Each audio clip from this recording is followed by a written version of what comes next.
Os vícios de toda sorte, de qualquer natureza, são condutas que atrapalham a nossa vida, nosso bem-estar, nossa saúde principalmente. E não só a saúde biológica, né? A saúde dentro do contexto biopsicossocial. Você geralmente pode não pensar que é viciado em alguma coisa até ter a consciência de que é viciado. É sobre isso que a gente vai falar aqui agora. Vamos lá. Como os vícios atrapalham a nossa felicidade? Isso é um tema que é bastante polêmico e crítico, porque, no geral, as pessoas têm muito medo e é quase um tabu falar sobre os vícios, né? A pessoa que é viciada, que ela tem um vício de qualquer natureza, geralmente ela é um pária da sociedade, né? As pessoas não dão atenção, ela perde a credibilidade, ela passa a não ser ali uma pessoa confiável, uma pessoa que pode, inclusive, muitas vezes conviver socialmente por conta não só do vício, mas também das consequências do vício. É sobre isso que a gente vai falar aqui hoje no canal. Eu sou Ana Moraes, você já me conhece. Eu falo sobre educação, trabalho e felicidade, bem-estar de um modo geral. Né? E hoje eu escolhi esse tema do vício porque a gente vive uma sociedade que tem várias tendências de vício, tem várias culturas que impulsionam as pessoas para o uso excessivo de determinadas coisas, sejam elas substâncias aditivas ou não, mas também comportamentos viciantes, né? É sobre isso que a gente vai falar um pouco aqui agora. E aí eu dividi aqui esse vídeo curto, que vai ter aí coisa de 15 minutos, para falar sobre um pouco, primeiro sobre a influência do ambiente, né, na questão do vício, depois sobre a influência das pessoas e a questão do vício em si, né, do ponto de vista da conduta, do comportamento da pessoa que tem um vício, né, da pessoa que é dependente de alguma forma de alguma substância ou de algum comportamento. Vamos lá. Primeiro, a influência do ambiente, né? É uma discussão científica, né? Recente, inclusive, discutir, né? Se as pessoas têm de fato a tendência neurobiológica para o vício ou não, né? Por exemplo, alguns estudos mostraram que algumas pessoas podem ter uma tendência do vício ao álcool. Essa tendência pode nunca se manifestar, mas se a pessoa beber uma vez, aquela tendência se manifesta como se fosse um gatilho, né? E aí o vício se desdobra e começa a atrapalhar a vida da pessoa, porque ela já tinha uma espécie de predisposição. É um conceito que cientificamente as pessoas tem muita discussão em torno, né? Se de fato existe a predisposição físico, químico, biológica para o vício ou não, né? Mas de fato alguns estudos apontam, né, que a pessoa pode ter uma preponderância ou uma predeterminação para um determinado vício, principalmente o vício em álcool, né? Alguns estudos já falaram sobre isso. Mas é uma discussão, né? Os próprios cientistas divergem, né, sobre essa questão. O que de fato leva o vício, né, de algum modo, é a influência do ambiente. O ambiente pode ser realmente um preditor de vício, né? Principalmente o vício ali em álcool, drogas, comida, jogos, enfim, né? Alguns tipos de vício que o ambiente termina sendo favorável para a manifestação do vício, e ali logo desde criança, né, desde cedo, desde jovem, desde a adolescência, a pessoa pode já manifestar, né, alguns comportamentos que são orientados para o vício de alguma forma. Então, a influência do ambiente é muito grande. Por isso que quando a gente fala de um ambiente saudável, a gente não está falando somente de comida saudável, de exercício, né? A gente fala de um ambiente saudável que valoriza as várias dimensões da vida e onde a pessoa pode distribuir sua vida, sua rotina, suas horas diárias entre essas várias dimensões, né? E não deixar que uma dimensão domine as outras. Isso é, de fato, a caracterização do vício. É quando uma coisa tem sobreposição e ela domina todas as outras áreas da vida, quer dizer, passa a ser a coisa mais importante. Inclusive, pode ser o vício no trabalho. Muita gente é viciada em trabalho. Você conhece alguém que é viciado em trabalho? A gente chama do inglês workaholic, né? Então, que é a pessoa que gosta tanto de trabalhar, entre aspas, que ela trabalha demais. E tudo demais é veneno, por isso é vício, né? Então, mesmo a pessoa que tem um hábito supostamente saudável de trabalhar demais, com o passar dos anos, ela vai ver que isso prejudica as outras áreas da vida dela, a família, os amigos, a espiritualidade, os cuidados com o corpo e com a saúde integral, né? Por quê? Porque ela pega todo o tempo que ela tem e coloca na cesta do trabalho. Por quê? Porque ela é viciada em trabalho, né? Então, de repente o cenário, né, a cultura, o ambiente onde a pessoa vive é um ambiente que favorece, né, essa conduta e que a pessoa precisa de um esforço realmente muito grande para sair disso. Outro cenário que influencia muito as pessoas, né, em relação ao vício é a convivência. Então, as pessoas com as quais você convive têm algum tipo de vício manifesto, você observa nelas uma conduta excessivamente dirigida para algum tipo de uso de produto ou comportamento que é excessivo, que é viciante, né? Então, a sua convivência ela tem uma influência muito grande nesse aspecto. Por isso que se diz, né, não é um fator comprovadamente científico atestado, mas é muito comum a gente ouvir falar aí, né, que você é a soma das 5 pessoas com as quais você mais convive. Então, se você vive com 5 pessoas, né, que são as que você mais despende o seu tempo, que são pessoas, por exemplo, que estão só jogando, que estão só na internet, que estão só apostando, é claro que você vai adquirir esse comportamento por força da convivência, né? Então, a influência das pessoas nas condutas aditivas, de modo geral, nas condutas de vício, ela é um fator preponderante também, né? Se você convive com pessoas que estão sempre orientadas a um determinado comportamento ou uso de alguma substância, de algum item, de algum produto, a probabilidade de você também ingressar nesse mundo desse consumo é muito grande. Então, a influência do ambiente, em primeiro lugar, a influência das pessoas, em segundo lugar, são coisas que a gente deve observar sempre, né? Inclusive com relação às crianças, né? Com quem elas convivem, o que é que aquelas crianças fazem ali o tempo inteiro, com que é que elas gastam o tempo, porque isso dá ali para a gente um fator de predição que precisa ser observado, precisa ser analisado com muito cuidado, né? Uma coisa que é importante, né, como é que o vício funciona, e aí aqui eu não sou da área de neurologia, de neuropsicopedagogia, nem neuropsicóloga, mas vocês podem encontrar aqui na internet outros profissionais que falam sobre isso, é que o vício, ele tem um componente biológico, né, que é a liberação da dopamina, ixi, quase que não sai, dopamina. A dopamina, ela age no cérebro, é uma molécula do prazer, chamada de molécula do prazer. Quando a dopamina é liberada, a pessoa tem aquela explosão de felicidade, de bem-estar, de prazer especificamente, né? E claro que ter prazer é muito bom, mas a vida não é só prazer, a vida é luta, é trabalho, é estudo, é esforço, é sono. Então, toda vez que o corpo recebe aquela descarga de dopamina, de prazer, aquilo causa uma onda de bem-estar, e esse é um efeito que o vício em drogas, por exemplo, ele começa a lançar um sobre o outro, por isso a pessoa tem sempre aquela demanda, né? E tem mais necessidade. Por quê?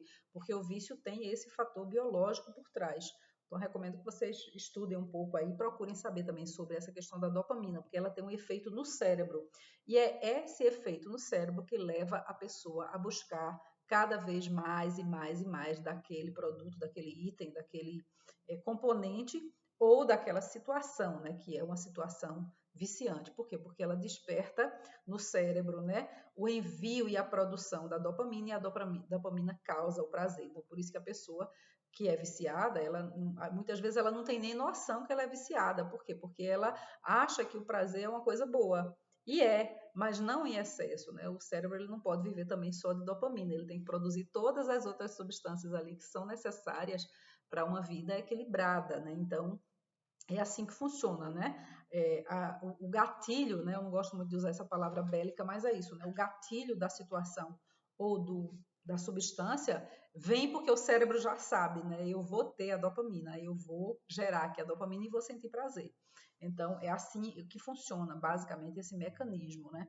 E o que a pessoa tem que se perguntar ali em relação ao vício é o que é que eu ganho com isso, né? O que é que eu ganho se eu for uma pessoa viciada? Como é que o vício afeta a minha vida? Como é que o vício afeta a minha vida agora e a longo prazo, né? Pensando aí em 5 anos, em 10, em 20, em 30 e até mesmo na velhice, né? A pessoa tem que pensar sobre isso. Porque uma vez instalado no corpo biológico, o vício ele poderá ser interrompido, mas as consequências do vício elas podem se manifestar durante muitos anos.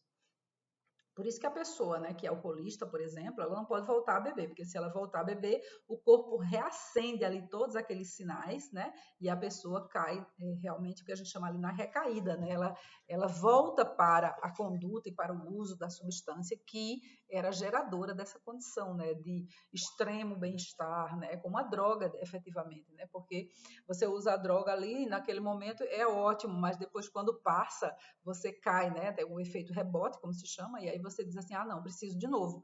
Então, por isso que o vício, ele se retroalimenta e ele precisa ser cuidado de uma forma preferencialmente multidisciplinar. Então, a pessoa tem que olhar muito bem, né, assim, para suas condutas, para o que ela utiliza, o que ela usa.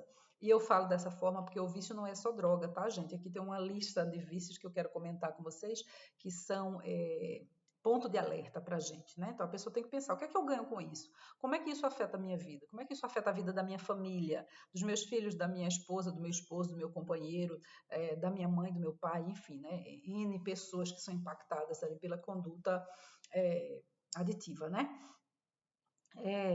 Os vícios, assim, tem N vícios aí catalogados, né? São centenas, né? E precisa aprofundar aí o tema para poder entender melhor, né? Mas os principais vícios que são mais recorrentes na sociedade atual, né, contemporânea hoje, são os vícios, por exemplo, em comida, os vícios em jogos e aposta, que inclusive está sendo tratado aqui no Brasil como um problema de saúde pública, né, por causa aí desses aplicativos de jogos, né, tem pessoa que começa a jogar e ela não para, aí ela perde o trabalho, aí ela não dorme, aí ela não come só para jogar, porque é o cérebro dela dopaminado que está agindo sobre essa conduta, né? Então, tem o vício também em jogos e apostas, tem o vício na internet e em mídias sociais, que também está sendo caracterizado como uma questão de saúde pública mundial, global, né?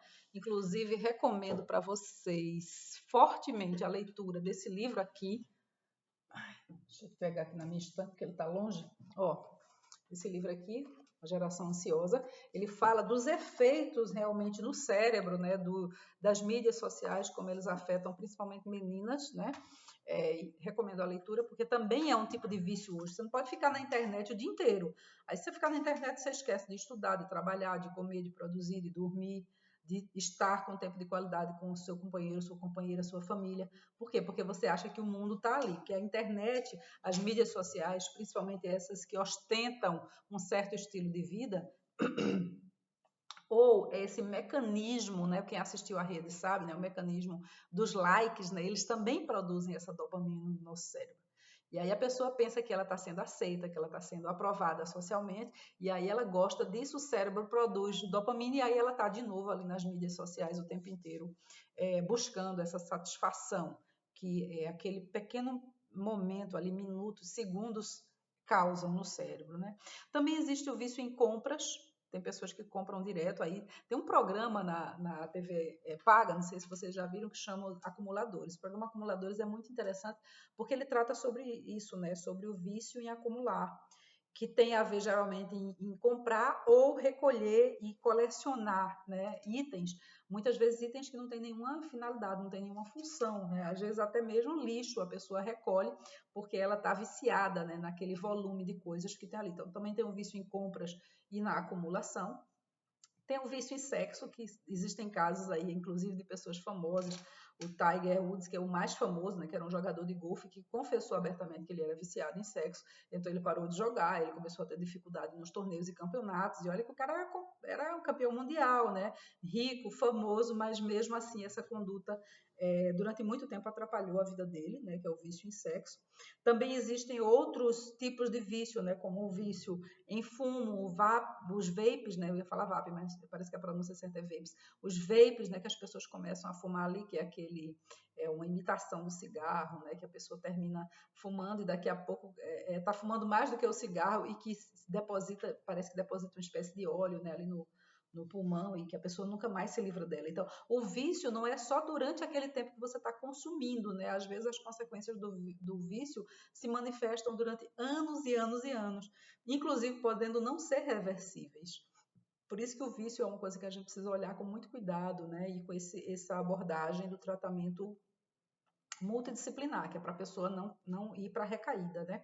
Então, o vício em fumo e vapes. O vício em açúcar é outro vício, né, que também é debatido ali no meio científico, sobre se consiste efetivamente num vício do ponto de vista biopsicossocial, mas também tem estudos, e eu até recomendo um vídeo da professora Ana Beatriz, que ela fala, né, Ana Beatriz Barbosa, que é autora do livro Mentes Inquietas, e outros também, ela tem uma série de livros, é maravilhosa. Ela fala ali, né, sobre como o açúcar age no cérebro e por que ele é viciante, porque também ele causa esse prazer. O consumo de açúcar, ele desperta a produção de dopamina e, claro, né, a pessoa vai comer açúcar, vai gostar, vai comer mais açúcar, vai gostar, vai comer mais, vai ficar diabético. E aí, eu não preciso nem falar para vocês, as consequências são imensuráveis, né? Tem o vício também em remédios, né? Que são pessoas que tomam remédio o tempo todo, né? Tem até um nominho, agora me fugiu a palavra, né? Mas a pessoa que tem o vício em remédio, ela tem aquela sensação de que ela precisa de remédio o tempo inteiro. Então, ela toma remédio o tempo inteiro, porque ela está já viciada na ingestão de substâncias, de um modo geral. Algumas têm efeitos piores. Vocês já viram aí reportagens também aqui no YouTube falando sobre aí o vício em opioides nos Estados Unidos, que mata, né? Porque aí a pessoa começa a exagerar na dose, ela começa a tomar uma dosagem pequena, mas depois ela vai aumentando e aumentando, porque o opioide ele age também no corpo, aliviando a sensação de dor, e aí a pessoa termina exagerando na dose até que vai até o colapso, né? Então a lista de vícios é enorme, mas esses são os principais vícios que são estudados hoje na academia do ponto de vista da saúde pública, né? Vício em comida, jogos e apostas, internet e redes sociais, vício em compras, em sexo, o vício em fumo e os vapes, e o vício em açúcar e remédios, que também não são vícios que devem ser desconsiderados. Eles apresentam um risco muito grande para a saúde da pessoa, né?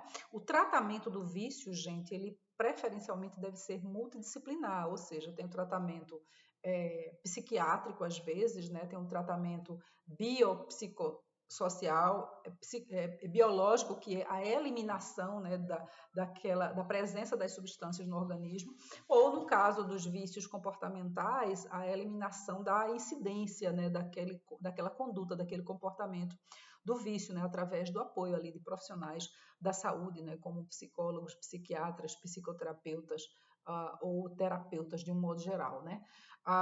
Um dado importante é dizer para vocês que apenas cerca de 25% das pessoas conseguem se livrar do vício sozinhas, ou seja, 75% das pessoas, para se livrar de um vício, elas precisam de apoio, de ajuda especializada, né? Elas precisam de suporte no campo da medicina, né? da saúde, efetivamente, e outros campos também, né? Para poder se livrar do vício. Então, 75% das pessoas que têm algum tipo de vício precisa de ajuda especializada para se livrar disso, né? Então, são dados muito importantes para a gente pensar, né? Como é que o vício atrapalha a nossa vida, como que o vício meio que rouba a felicidade da gente, o brilho, o equilíbrio das relações com a nossa família, com os amigos, com tudo mais, porque aí as pessoas começam a se afastar. E é uma tendência natural mesmo da pessoa se proteger da conduta do viciado, da pessoa que tem algum tipo de adição. Ela precisa se proteger e proteger também seus entes queridos. Então, geralmente a pessoa que tem algum tipo de vício, assim, ela se afasta, né? Ela se afasta do convívio com a mãe, o pai, os irmãos, o esposo, a esposa, o companheiro, de modo geral, os filhos, né? Porque o vício começa a sugar todo o tempo da pessoa para levar para aquela área de prazer ali dopaminado, que é o que a pessoa acha que é bom para ela, né? Porque ela ainda não tem essa consciência. Então, claro que toda conduta desequilibrada, assim, né, do vício, ela é prejudicial e as pessoas precisam olhar para isso com um olhar muito sério, né, da saúde, do cuidado, e também buscar, sempre que possível, apoio, né, para reequilibrar as coisas e manter a saúde integral. Bom, era sobre isso, era sobre vício, é um tema difícil, é um tema tabu, mas aqui deixar alguns insights para a gente pensar um pouquinho como é que o vício rouba a nossa felicidade. Até o próximo vídeo.